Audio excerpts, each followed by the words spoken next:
Scaffolding is an essential and highly risk-filled component of most building projects, and its safe implementation is absolutely vital.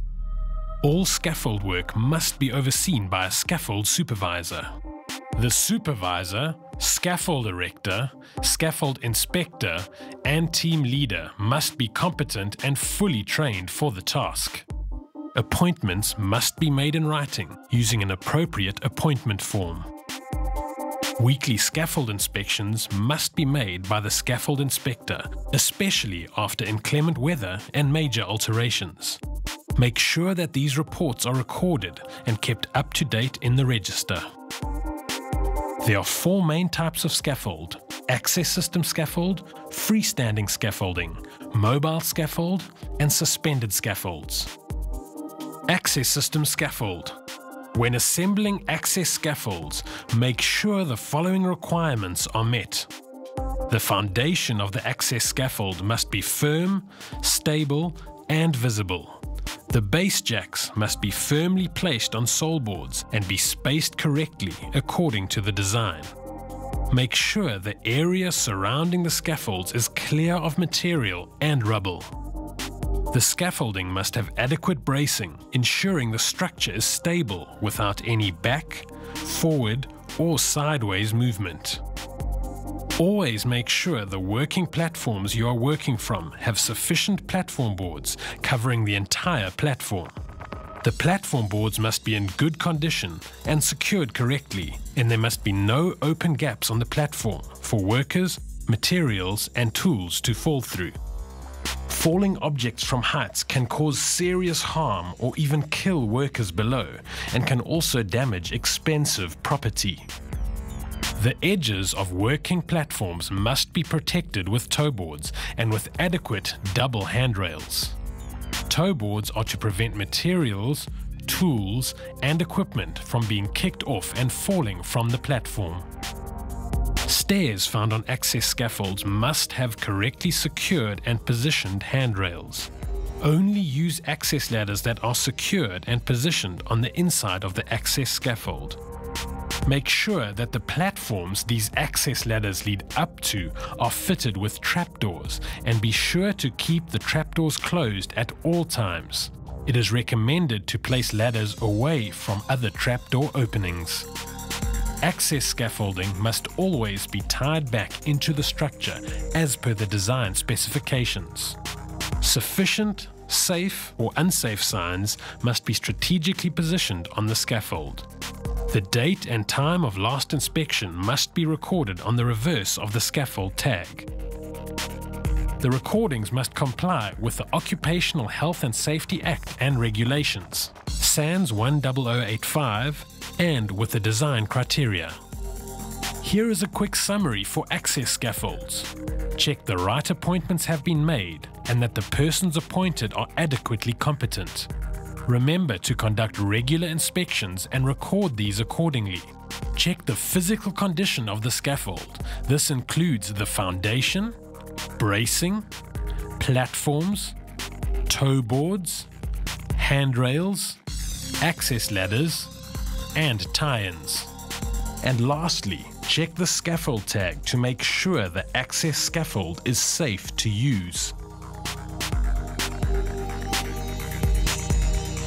Freestanding scaffolding. When erecting a freestanding scaffold, make sure the foundation is firm, stable, adequate for the load, and constructed at a reasonable level. Check the area directly under the scaffold as well as the surrounding area to make sure it is clear of material and rubble. Reinforce the freestanding scaffold with sufficient and correctly secured bracing as per the design criteria. This will prevent the scaffolding from having any back, forward, or sideways movement. As with most other scaffolds, it is extremely important that the platforms you are working from have sufficient platform boards covering the entire platform, as well as the edges being protected with toe boards and with adequate double handrails.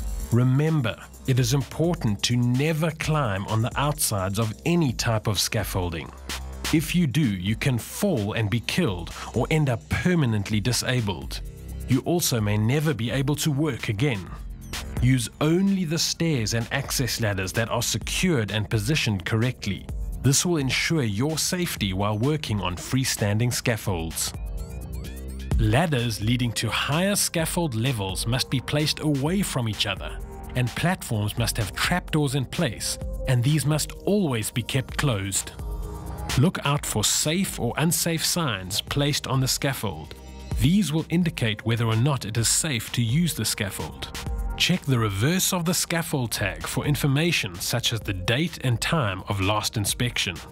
The scaffold inspector is responsible for the inspection and recording of this information. A scaffold can become very unstable if the height to base ratio exceeds 3:1. This means it can never be higher than 3 times its narrowest base side. This scaffold must at all times comply with the Occupational Health and Safety Act and regulations and SANS 10085. Here is a quick summary for freestanding scaffolds. Check that the right appointments have been made and that the persons appointed are adequately competent. Remember to conduct regular inspections and record these accordingly. Check the physical condition of the scaffold. This includes the foundation, bracing, platforms, toe boards, handrails, and access ladders. And lastly, check the scaffold tag to make sure the freestanding scaffold is safe to use. Mobile scaffold. Due to the nature of mobile scaffolds, it is very important that mobile scaffolds only be used on sound and stable bases or where the floor conditions are adequate. Mobile scaffolds follow the same principles and requirements as freestanding and access scaffolds with regards to bracing, platform boards, handrails, toe boards, access ladders, and trapdoors. Always check the scaffold tag before using the scaffold. It will tell you whether it is safe or unsafe to use. Make sure the wheels or swivels are in good condition, fitted in position, and suitable for the job. Check that the brakes are in good condition. This is important, as a mobile scaffold should never move or be moved while persons are still on it. Persons must first get off and then it may be repositioned to avoid any out-of-control situations. Before using a mobile scaffold, it is essential to make sure that it is reasonably level, stable, and its height is no more than 3 times the narrowest base. Installation and use of mobile scaffolds must comply with the Occupational Health and Safety Act and regulations, SANS 10085, and the design criteria. Here is a quick summary for mobile scaffolds.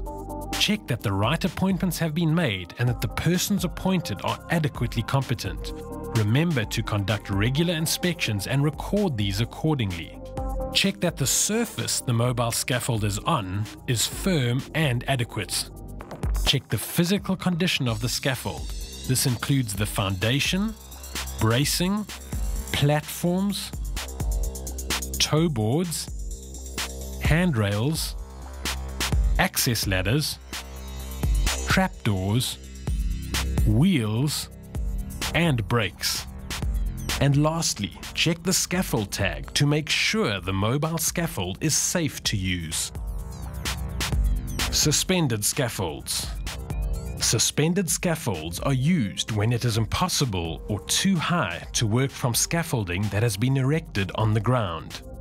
A good example of where you would use suspended scaffolding would be when working on the outside of a tall building.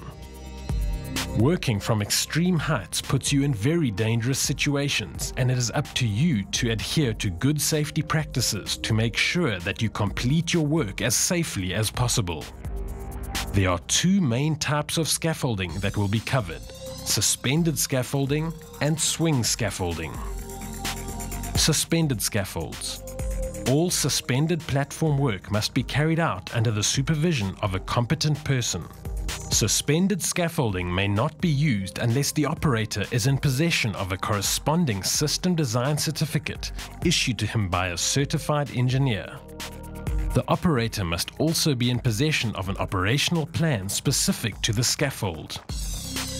A copy of the Certificate of Design, design calculations, sketches, and test results must all be submitted to the Provincial Director before using the corresponding suspended scaffolding. Before working on suspended scaffolds, make sure that there is adequate outrigging installed, as well as suitable components that are secured and correctly positioned. Make sure the platform you are working from has adequate double handrails installed around all the edges of the scaffold, and make sure that these are the correct height and secured correctly. It is the responsibility of the supervisor to supply harnesses to all persons working on suspended scaffolding. Wear this harness at all times whilst working on the suspended scaffold. In addition, attach the harness to the scaffold or suitable anchorage points. Being attached at all times can save your life if you fall or if the scaffold platform fails. View video 8 for more on fall protection. Inspections of the suspended scaffold must be carried out daily by the supervisor, and the findings must be recorded in a register.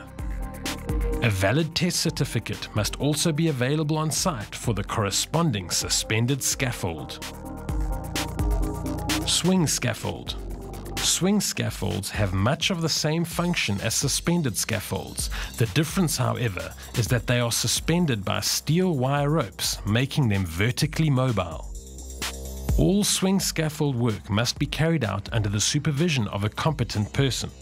As with suspended scaffolding, it is essential to make sure the swing scaffold is not used unless the operator is in possession of a corresponding system design certificate issued to him by a certified engineer.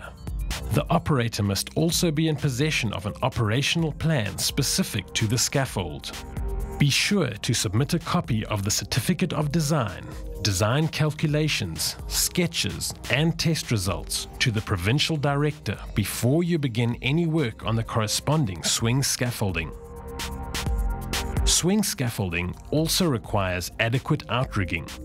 Make sure the outrigging complies with the scaffold design. The condition of the steel wire ropes must be checked and any potential defects identified. Winches, cable attachments and brakes must all be checked to be in good working condition, and the corresponding test certificates must be available.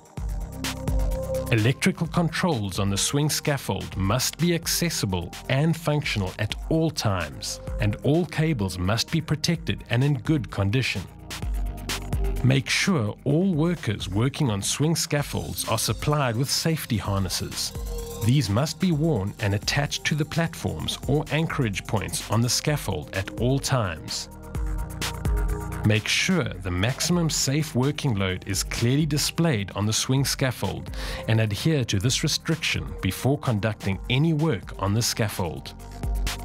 Besides the load test requirements for the system, the supervisor must conduct additional daily inspections on the swing scaffold, and the findings must be recorded in a register. Both suspended and swing scaffoldings must comply with the Occupational Health and Safety Act and Regulations, SANS 10085, and the design criteria. Special scaffold. All other scaffolds fall under the special scaffolds category. The following requirements must be met when erecting a special scaffold. The cantilever, jib, and truss out must be installed as per the design. Scaffold material must be in good condition and adequate for the design. There must be suitable, sufficient, and substantial access to and from the scaffold. Here is a quick summary for all suspended scaffolds. Make sure all work carried out on suspended scaffolds is supervised by an appointed, competent person.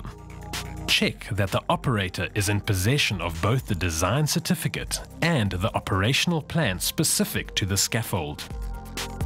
Make sure you submit copies of the Certificate of Design, design calculations, sketches, and test results to the Provincial Director before using the scaffolding. Check the outrigging and make sure it is secure. Also, make sure the whole system has been load tested and certified before you start any work on the scaffold. Check that all working platforms on the scaffold are in a safe condition and fitted with adequate double handrails. Always wear a harness and make sure you attach it to the scaffold at all times. Conduct regular daily inspections and update the register accordingly. And lastly, check the scaffold tag to make sure the scaffold is safe to use.